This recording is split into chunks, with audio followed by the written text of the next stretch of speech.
douchebag lying about the bill. You know, Bob, he said that this was Jim Crow on steroids, and I told somebody yesterday, this is a big lie on steroids.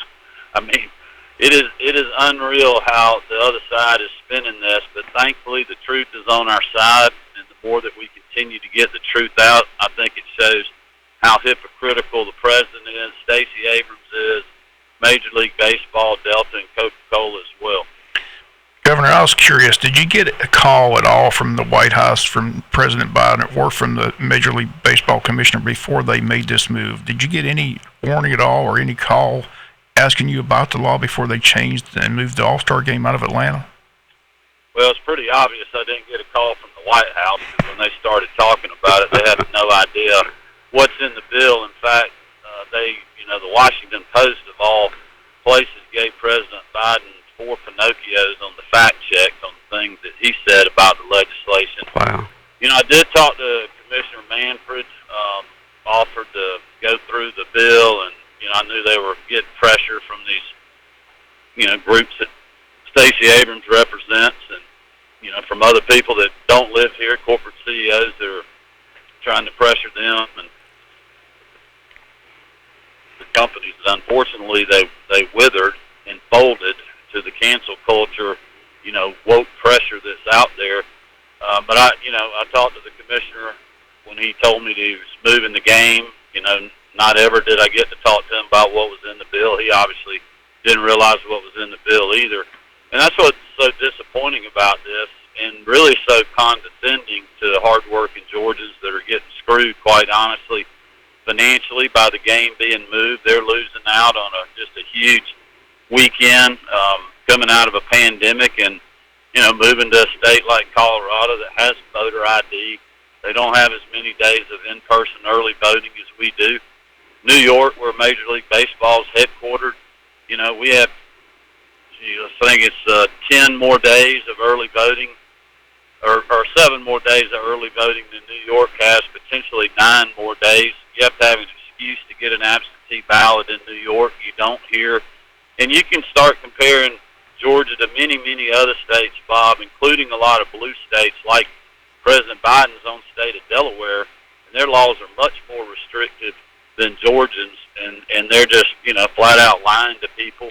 And then they turn around and celebrate a bill in Kentucky that's adding, for the first time ever, 3 days of early voting, and we have 17, you know, potentially 19. I mean, it makes no sense. But this is exactly why, Bob, we've got to continue to stand up and fight. We need all Georgians to understand that, and all Americans, because it's going to be somebody else's ball game next. It's going to be somebody else's business that they're going to boycott, or your way of life, you know, that they're going to come after if they don't agree with it. I mean, it's unreal what's happening in our country. Yeah, it's really sad. Another thing you've been fighting for from day one is you kept the state open. I know you're some more restrictions have been lifted during this COVID. It seems like the state of Georgia is moving in a positive direction, but, you know, that was the good thing. You know, a lot of states just shut down completely, but the good news is that you kept it open, and it seems like it's really helped the economy a little bit. Well, listen, you guys know as good as anybody with Senator Tillery chairing the Appropriations Committee, and certainly Representative Werkheiser and Meeks, both great friends of mine, very involved in a budget process. It was unbelievable this year. And they, you know, none of us would have told you what we expected this year, this time last year, going into a pandemic. But our revenues have done great because of our measured reopening. Our unemployment is below the national average. We reopened our economy fully yesterday, so we're getting back to normal. That being said, I want to continue to urge everybody to get their vaccine if they haven't. Let's, you know, continue to beat COVID and get past this and bring all of our jobs back, which is, you know, slowly but surely happening. You know, one thing, Bob, that's very unfortunate, because we're doing so well, we were actually penalized in the American Rescue Plan that President Biden and Chuck Schumer and Nancy Pelosi pushed through. Instead of doing a per capita, treating all the states the same, Georgia actually got penalized and is getting $1 billion less federal relief money than states like New York and California that are being rewarded for having high unemployment rates and not reopening their economy. I mean, that's how insane all of this is. President Trump didn't do that. He treated all states the same. You know, if he'd have treated blue states like Democrats were treating red states, the media and everybody else would have been outraged, and they're barely even mentioning this as to what Schumer and Biden have done. If you're just joining us, we're fortunate to have on the phone with us Governor Brian Kemp. Governor, we've got a lot of listeners down in Glenn County. One thing that came to the legislative session as well, you signed into law, the new citizens arrest law. I know people down in Glenn County are happy about that. So talk about how that issue came about. Yeah, well, look, everybody, saw what happened down there with the Ahmaud Arbery case. It was really, modern-day vigilantism, and that was certainly concerning, but also was the concern of making sure that we protect individuals and businesses' right to protect themselves and their property. And we're the first state in the country that has repealed the citizens arrest statute, but also put in the law where individuals can still protect themselves, their families, their businesses, and their property. And it was a great balance of legislation, had broad bipartisan support, and I think really sends a message from our state of, we just want equal justice for everyone. We want the law to be applied equally for everyone. And, no state supports our men and women in law enforcement like Georgia does, and our, Second Amendment rights and other things. And I think this is the right balance, and I think there'll be many other states that will take our example and do the same thing. Now, you've been a good friend to South Georgia. In the legislature also, they passed the broadband money, which will help our area quite a bit. I tell people all the time, you're one governor that knows there's a part of the state below Macon, Georgia. You've been here several times. A lot of people, in fact, our mayor, David Earl Keith, wanted me to say hello. But talk about how important that broadband money is going to be for this area. Oh, look, it's going to be huge for our whole state, Bob, and there's more coming. I know a lot of people probably don't realize how much we've done to strengthen rural Georgia, which is something I campaigned on, just because, the news cycle, especially out of Atlanta and in the bigger markets, has all been driven by COVID and the elections and a lot of other things. But we increased our economic development projects 30% this year versus last year in rural Georgia. We had a great announcement yesterday with the indoor farming operation growing, locally grown produce to serve local communities. It's a $20 million investment in rural Georgia, and we're going to continue doing things like that. We've brought on Brian Marlowe from Tifton to be to run the rural strike team that I promised Georgians I would create, and he's now on the ground working, putting his team together. And so we've got more coming, and specifically to broadband, we've made a huge investment of $20 million in the amended budget, an additional $10 million in the big budget. We're committed to continuing to do that. We're also going to be getting a lot of federal money. The state is, the Department of Education is, local governments are, and we're working on a plan now to really see how we can leverage all that money and use that to really move the needle. And Bob, I believe that this will be something that will have generational change in rural Georgia. It's going to take us, years to do it, but we are working on it now. And I would just tell people to be patient, but also very hopeful. We've had some great announcements with our EMC partners that are a direct result of us passing Senate Bill 2 to open the marketplace up a couple of years ago. That's something that Representative Jay Powell from Osceola was a leader on. God rest his soul. What a great guy and great legislator. We certainly miss his leadership, but he left a real legacy that we're building off of in rural Georgia.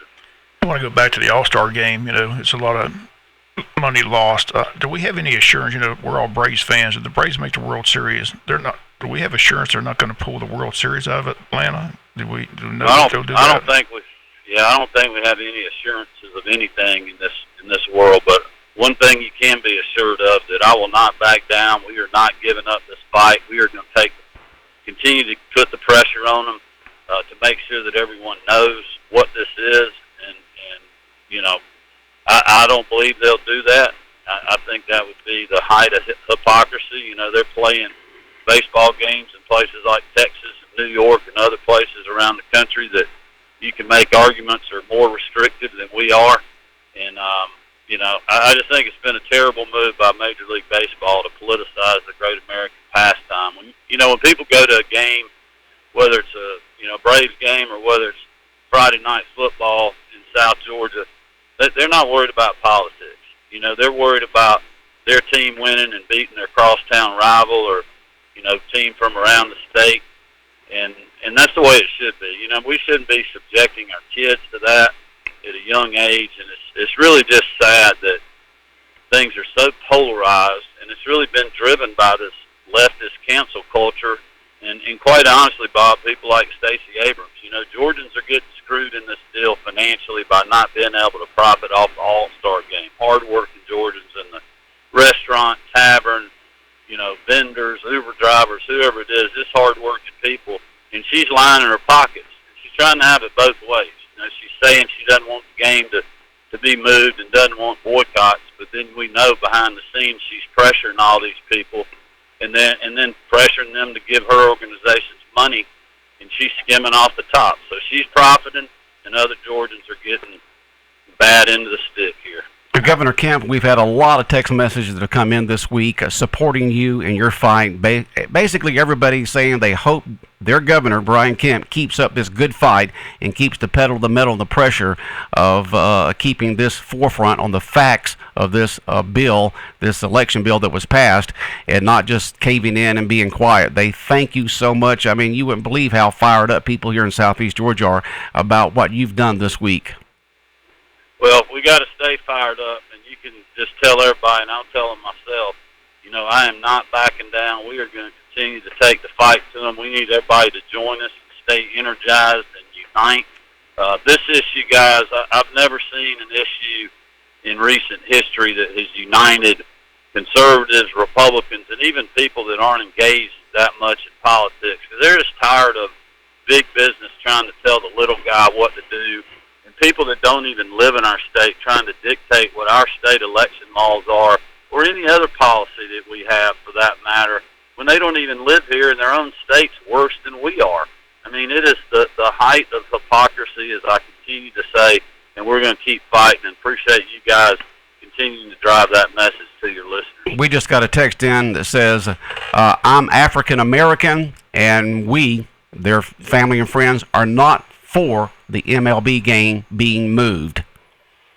Yeah, and that's the case for a lot of people. I mean, listen, I had a great breakfast yesterday morning with over about a dozen African-American pastors at the mansion talking through this and making sure they understood the truth. They do. They think that the issue is us just continuing to get the truth out in all parts of Georgia, not just, you know, where we normally are messaging. And so that's something that I'm working on and will continue to work on because, you know, the polling, like for the voter ID requirement, the opportunity for people to have access, which this bill does both, is off the charts. I mean, 75% of Georgians approve of that, 63% or 65% African Americans. You know, we just got to continue to talk in all communities and just simply tell them what the truth is, because the truth is on our side. I've done over 60 interviews now. I've answered every single question from any kind of different market you can imagine, from conservative talk radio and TV to, you know, hip-hop radio stations and the Young Jocks podcast. But, you know, you don't see Delta doing that. You don't see Coke doing that. You certainly haven't seen Major League Baseball doing that because they can't answer these questions, and they don't have specifics of why they oppose the bill. And if they do, they need to bring them to light and let us debate those issues. And I'm glad to do that, and I know your legislators down there will do the same. Are you surprised that two major corporations who headquarters in Atlanta, and as much as the governor and the state legislator have done for these companies in the last few years, come out and say they support the game being moved and against the law? It's just amazing to me that you've got two major corporations here in the state of Georgia basically going against the grain and kind of putting down what y'all have done and the state legislature's done. Yeah, it's really shocking and disappointing, quite honestly, but unfortunately I'm not all that surprised because this is the game plan of the left. I mean, they reserved the domain name Jim Crow 2.0 weeks before the final version of the bill even passed. They wrote this playbook and this game plan as to what they were going to do and the pressure they were going to put on these corporations, and, you know, they had a plan to line their pockets. It didn't matter what was in the bill. They don't care about the truth. But also, people in South Georgia need to know this isn't just about Georgia. about Washington, D.C. It's about Biden, Pelosi, and Schumer, and our two senators, quite honestly, Raphael Warnock and John Ossoff, trying to ram through H.R. 1 and S.R. 1, which is a federalization of elections, an unconstitutional power grab by the Democrats to do away with our photo ID requirement and to make us have same-day voter registration instead of checking somebody's citizenship like we do now and keeping our voter rolls secure. They want to do away with all that.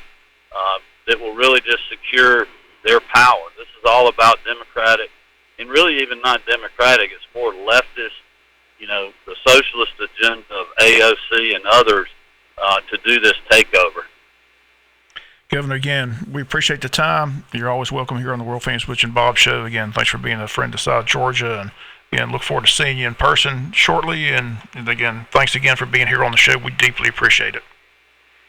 Well, hey, look, thanks for having me, guys. As we continue to reopen the state, it's freeing me up now to get on the road more, so I look forward to being down soon. Okay. All right. Thank you, Thanks Governor. so much. Take care. Take care. God bless. WIFO 105.5 FM in Jessup, Big Dog Country Radio. Governor Brian Kemp, our special guest here on the Butch and Bob Show here on this Thursday morning, the 9th day of April.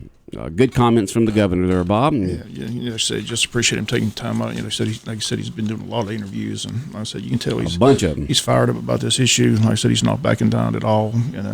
As we've been saying, he's been saying, basically, Well, it's like Tillery and Werkheiser and Mick said. Easier facts to vote, and the harder. truth are on their side. Easier to vote, harder to cheat. I said somebody needs to get a bumper sticker and just put it out there and let people put it on their automobile. So it's frustrating. Like I said, the sad thing again is the All-Star game is about $100 million economic impact Right. to that area, and it doesn't make any sense to be in Colorado when Colorado has stricter laws than Stricter Georgia laws does. than us. And Just like I 10% said, African American. and We it's have just, 51% in the Atlanta area, where it's going to benefit them greatly. It didn't, And they're honoring Hank Aaron. I mean, if anything, you got to honor in the city where he did his record-breaking home runs. He has no ties to Colorado, so it's kind of sad. Yeah, But we do appreciate the governor, again, being here on the World Famous Butch and Bob Show. He's been a guest many times, and it's always good to talk to him, but we do appreciate him. Like I said, he's a busy man, but to give us a call, I deeply appreciate it. All right. Anything else, Bob? Just Wayne County baseball this afternoon. Hope to see a good crowd out there today. Starting at 4:30 there at Howard Bullhorn Field. Right. All right.